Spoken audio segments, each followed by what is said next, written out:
Assalamualaikum warahmatullahi wabarakatuh. Saya Uswatun Hasanah, mahasiswi Universitas Madura, program studi Administrasi Publik.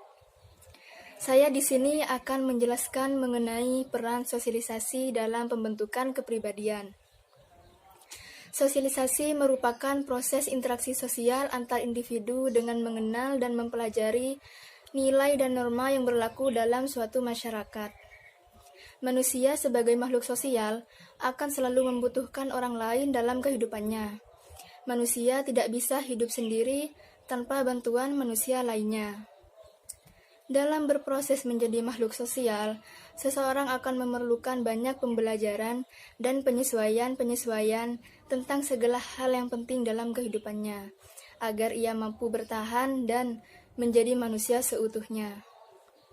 Hal-hal yang perlu diperhatikan saat bersosialisasi yaitu sikap, nilai, norma, dan tindakan-tindakan yang dianggap tepat oleh suatu masyarakat atau suatu kebudayaan tertentu. Dalam sosialisasi, ada beberapa tahapan yang akan dilalui oleh setiap individu. Yang pertama, tahap persiapan. Dalam tahap ini, seseorang baru mengenal dunia sosial dan mempersiapkan diri untuk mengenal dunia sosialnya, termasuk untuk mendapatkan pemahaman diri. Pada tahap ini, anak-anak juga melakukan peniruan meskipun secara tidak sempurna. Yang kedua, tahap meniru. Pada tahap ini, anak-anak sudah melakukan peniruan secara sempurna dalam bermain dan berperan, menirukan peran yang dilakukan oleh orang dewasa. Dalam tahap ini juga anak-anak mulai menyadari nama dirinya dan orang-orang di sekitarnya. Yang ketiga, tahap siap bertindak. Pada tahap ini, sifat meniru sudah mulai berkurang dan mulai memainkan perannya sendiri secara langsung dan sadar. Seseorang sudah mulai menyadari adanya aturan, nilai, dan norma yang berlaku di luar lingkungan keluarganya yang harus ia patuhi. Yang terakhir di sini ada tahap penerimaan norma kolektif. Dalam tahap ini, seseorang sudah dianggap dewasa. Seseorang sudah bisa menempatkan dirinya pada posisi masyarakat secara luas. Seseorang sudah menyadari adanya rasa tanggung jawab, pentingnya mematuhi aturan, dan memiliki kemampuan untuk bekerja sama dengan orang lain yang tidak dikenalnya. Nah, pada tahap-tahap tadi nantinya akan berkaitan erat dengan teori labeling, di mana seseorang akan berperan sesuai dengan penilaian orang lain terhadap dirinya. Jika seseorang dianggap nakal, maka ada kemungkinan anak tersebut akan memerankan sebagai anak yang nakal, meskipun anggapan tersebut belum tentu kebenarannya. Selanjutnya, ada bentuk-bentuk sosialisasi. Bentuk-bentuk sosialisasi yang terjadi dalam suatu masyarakat. Yang pertama, ada sosialisasi primer. Sosialisasi primer merupakan sosialisasi dasar dalam kehidupan. Sosialisasi pertama yang dijalankan oleh seseorang dalam kehidupannya pada masa kecil dengan belajar sosialisasi di lingkungan keluarganya. Yang kedua, sosialisasi sekunder, yaitu di mana seseorang mulai memperkenalkan dirinya di dalam kelompok tertentu di lingkungan masyarakat,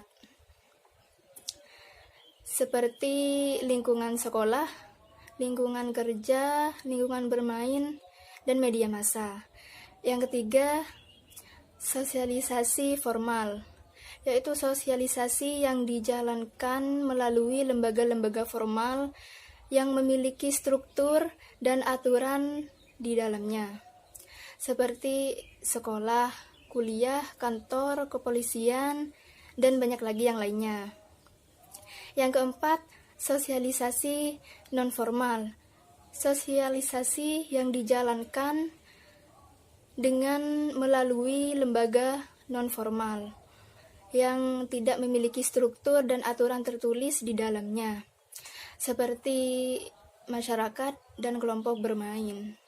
Yang kelima, sosialisasi secara langsung, yaitu sosialisasi yang dijalankan oleh seseorang dengan orang lain dengan bertemu langsung atau bertatap muka tanpa menggunakan perantara.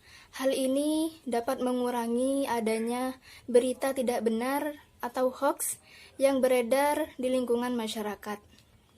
Yang terakhir, ada bentuk sosialisasi secara tidak langsung, yaitu proses sosialisasi antar individu yang dilakukan melalui perantara atau alat komunikasi seperti HP misalnya.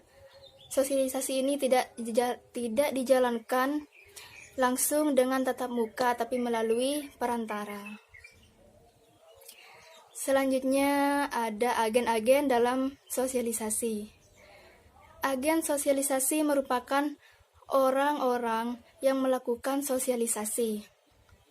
Jadi, orang yang melakukan sosialisasi dalam masyarakat, baik sekolah, keluarga, dan lingkungan masyarakat lainnya, itu dikatakan sebagai agen sosialisasi, yaitu orang yang melakukan sosialisasi atau berinteraksi sosial. Baik, mungkin sampai di sini saja yang dapat saya sampaikan. Selanjutnya penjelasan akan dilanjutkan oleh rekan saya. Terima kasih. Assalamualaikum warahmatullahi wabarakatuh. Perkenalkan, nama saya Rafiki Fahmi Rosid, jurusan Administrasi Publik. Saya di sini akan melanjutkan penjelasan dari rekan saya mengenai peran sosialisasi dalam kepribadian. Selanjutnya yaitu kepribadian adalah sifat yang terbentuk dalam diri seseorang, baik sejak lahir maupun faktor lingkungan atau indoktrinasi pihak tertentu. Maksudnya adalah kepribadian dapat diartikan sebagai tingkah laku seseorang dalam hubungannya dengan masyarakat dan kebudayaan. Pengertian kepribadian berbeda dengan pengertian perilaku. Kepribadian mempengaruhi atau membentuk perilaku, namun bukan perilaku. Kepribadian bersifat abstrak dan berada dalam diri individu. Kepribadian memiliki 3 unsur penting yang berperan dalam pembentukan kepribadian seseorang. Dan berikut adalah unsur-unsur kepribadian. 1. Unsur pengetahuan adalah unsur yang bersumber dari akal dan pemikirannya yang memiliki pengetahuan akan lebih mudah dan mengenal segala sesuatu yang ada di sekitarnya. 2. Unsur perasaan. Unsur perasaan karena pengaruh dari pengetahuannya sehingga secara sadar seorang dapat menilai keadaan di lingkungannya. 3. Unsur dorongan, hati nurani. Kemauan seorang yang merespon atau menanggapi rangsangan dengan pola perilaku yang teratur yang ada pada manusia. Faktor-faktor kepribadian. Kepribadian tidak terjadi secara sendiri, melainkan ada beberapa faktor pembentuk dari kepribadian. Berikut adalah faktor-faktor pembentukan kepribadian seseorang. 1. Warisan biologis merupakan sifat bawaan yang diturunkan oleh keluarga kepada anaknya.